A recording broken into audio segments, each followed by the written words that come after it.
నాగర్ కర్నూలు జిల్లా కల్వకుర్తిలో ప్రజా గాయకుడు గద్దర్ విగ్రహాన్ని నాగర్ కర్నూలు ఎంపీ మల్లు రవి ఆవిష్కరించారు. ప్రజా గాయకుడు గద్దర్ విగ్రహాన్ని కల్వకుర్తి పట్టణం నడిబొడ్డున అమరవీరుల స్తూపం వద్ద ఏర్పాటు చేసి అశేష అభిమానులు, కవులు, ప్రజా గాయకులు, కళాకారులు, సాహితీవేత్తలు, మేధావుల మధ్యన గద్దర్ విగ్రహావిష్కరణ కార్యక్రమంలో ముఖ్య అతిథిగా నాగర్ కర్నూలు ఎంపీ మల్లు రవి, ఎమ్మెల్యే కసిరెడ్డి నారాయణ రెడ్డి, గద్దర్ కూతురు విమల, మున్సిపల్ చైర్మన్ రత్నమాల ఆనంద్ కుమార్, బాలాజీ సింగ్ తదితరులు పాల్గొన్నారు.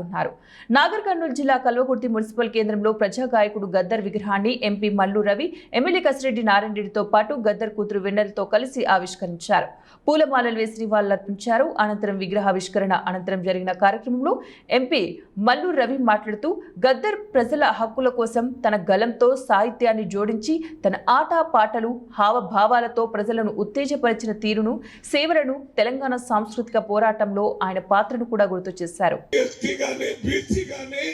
మైనారిటీ గానీ, ఆర్థికంగా వెనుకబడ్డ వాళ్ళు గానీ, మహిళలు గానీ, వాళ్ళందరికీ రాజ్యాంగంలో అంబేద్కర్ గారు రాసినటువంటి ఆ ఫండమెంటల్ అన్ని కూడా వీళ్ళకి చేరాలని పోరాటం ద్వారా, పద్యాల ద్వారా, పాటల ద్వారా ప్రజలను చైతన్యవంతం చేశాడు.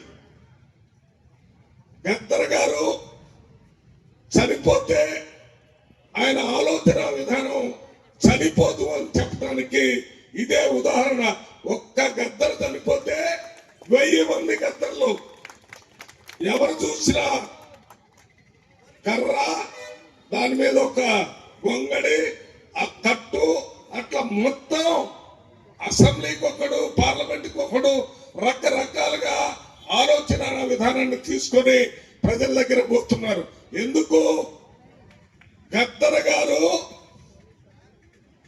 ప్రతి మనిషికి స్వేచ్ఛతో పాటు సౌభ్రాతృత్వం, సమానత్వం, స్వేచ్ఛ, సౌభ్రాతృత్వం, సమానత్వం, ఈ మూడు మన భారత సమాజంలో చూడాలనే ఆశతో ఆయన పోరాటం ముందుంచారు.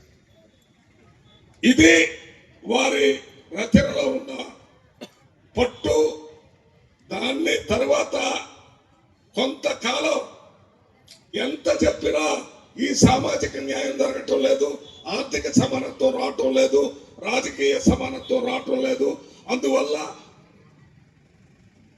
పట్టుదలతో ఈ మార్పు తీసుకొని రావాలని ఆలోచన చేసే వాళ్ళందరితో బలవంతంగా తీసుకురావాలని ప్రయత్నం చేశాడు మన గద్దర్ గారు.